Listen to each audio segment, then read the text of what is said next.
So where is it that you put your faith? You know, we are coming up on an election in just a couple of months, now just several weeks away.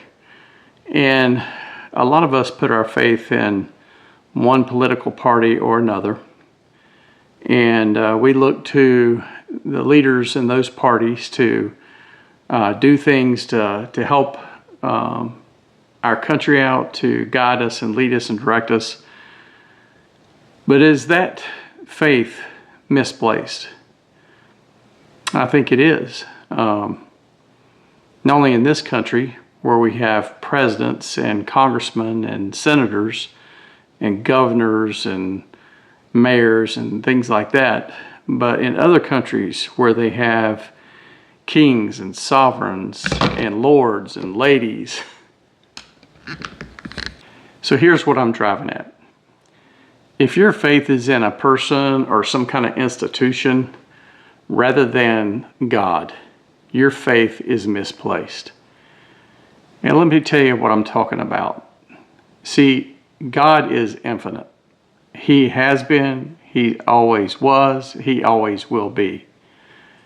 Man is finite.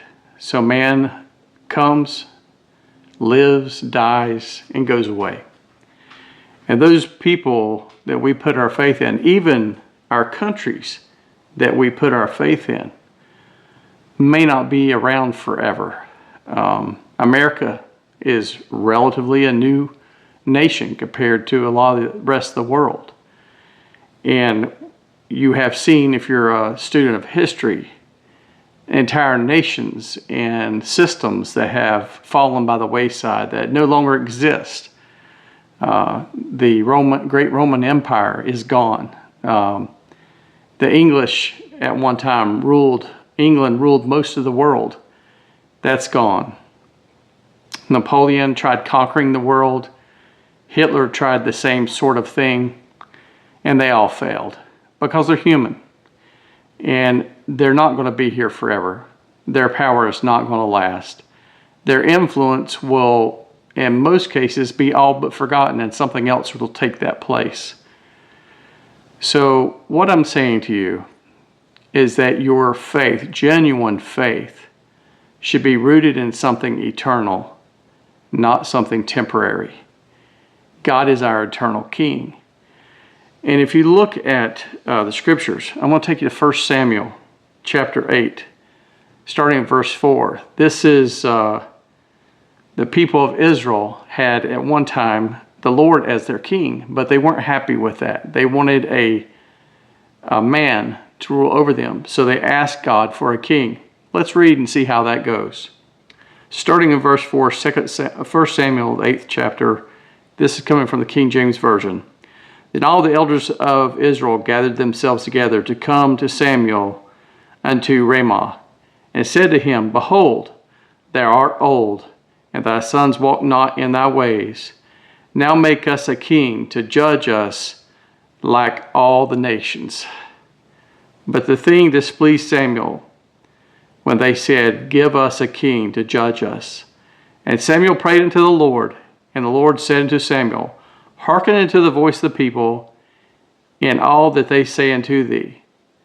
For they have not rejected thee, but they have rejected me, that I should not reign over them. According to all the works which they have done since the day that I brought them up out of Egypt, even unto this day, wherewith they have forsaken me, and served other gods, so do they also unto thee. Now therefore hearken unto their voice, howbeit yet protest solemnly unto them, and show them the manner of king that shall reign over them. And that was verse 9. So some of the rest of that goes on to talk about Samuel telling the people, warning the people about the king that was going to soon rule over them, and what that king was going to be like, and what he was going to do to that nation. Basically decimating them, making their sons slaves and their daughters to take care of the king's needs, and he was going to prepare them to go to war. So they ignored Samuel's warnings. They asked for a king anyway, and they got what they asked for. So what are you asking for? Do you want some kind of a temporary ruler? Is that going to satisfy you? Is that going to bring peace in your life?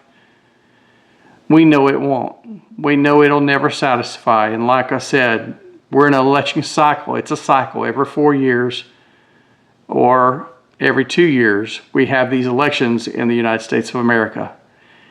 And I think it's safe to say that none of the people that we elect, none of them are going to be here forever.